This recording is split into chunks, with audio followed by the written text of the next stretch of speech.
This is Craig Delger with ProLike here. We had several viewers of our wind jacket videos request that I also test the Arc'teryx Squamish hooded jacket.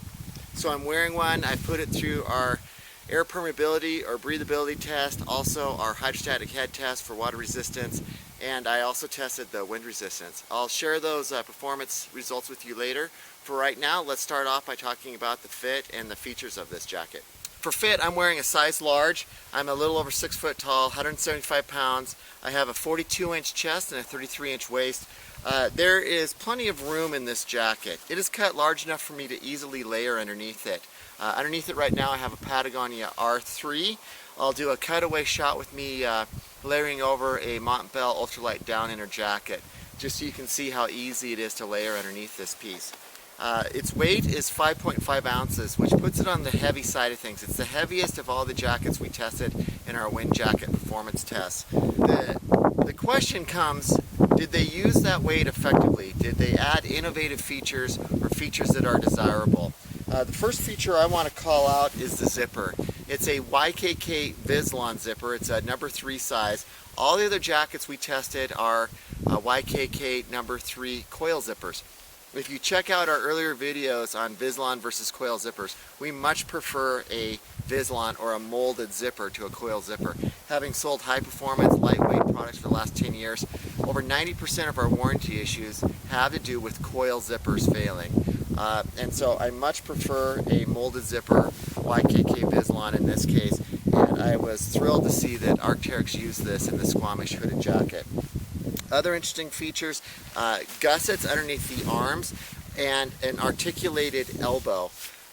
Just a really comfortable jacket to wear, especially if you're layering underneath it. This jacket has a helmet compatible hood and it's an adjustable hood. It's one of the nicer hoods out there. It's got a stiffened brim in it and there's a slight micro fleece underneath the brim. There is one adjustment in the back. It uses a micro cord lock on it. It's a 2mm size according to my calipers. They also use a micro cord lock to adjust the hem. Other features to point out on this jacket, it does have one Napoleon pocket. There is a beard guard on the top of the zipper. Another unique feature on this jacket is that it uses adjustable cuffs, which normally isn't needed in a wind jacket, but if you're going to be layering underneath this, it allows you to loosen up the cuffs to make it much more comfortable to layer up underneath this. Let's start moving on to performance, and there we're going to start talking about the fabric. It's a ripstop nylon fabric. It's a heavier weight fabric than the other wind jackets we tested. The interesting thing to point out on this fabric is it is a two-way mechanical stretch on it. So that helps with the comfort of the jacket and making sure it doesn't bind on you.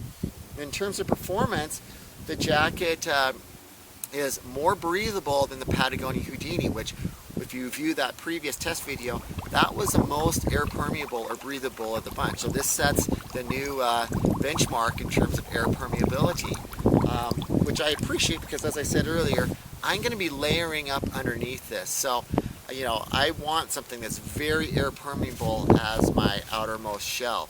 There are trade-offs with that. Of course, when you get something that's very air permeable and it's a single layer fabric, you are probably going to sacrifice wind resistance or water resistance. In this case, it was wind resistance. On our test where we're moving air at 105.6 miles an hour through a tube and measuring with our Kestrel wind meter how much of that air is being blocked, this fared the worst out of the bunch, allowing, I believe it was 6.8 miles per hour of air to come through that. Once again, I think that's okay because my other layers that I'm going to have underneath this are going to help block the wind. It's a little windy today. You may hear some gusts on the camera, and this is doing a great job knocking down that wind.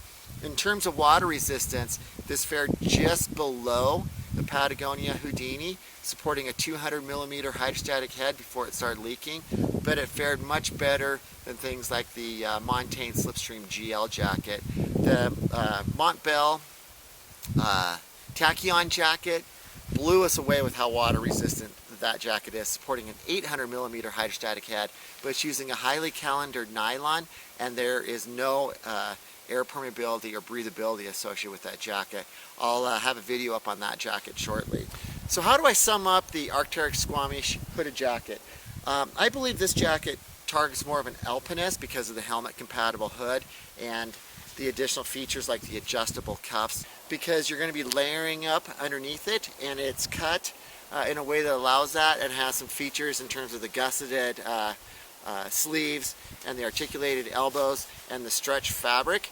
If you're looking for a wind jacket that's very air permeable and are okay with sacrificing a little bit of water resistance and wind resistance, this is a great jacket for you. So if you have any questions on any of the jackets that we tested in our wind jacket reviews, please give us a call. We're happy to talk with you or answer any questions you have. You can reach us at area code 406-582-0508 or send us an email to info@prolightgear.com. Thanks for watching.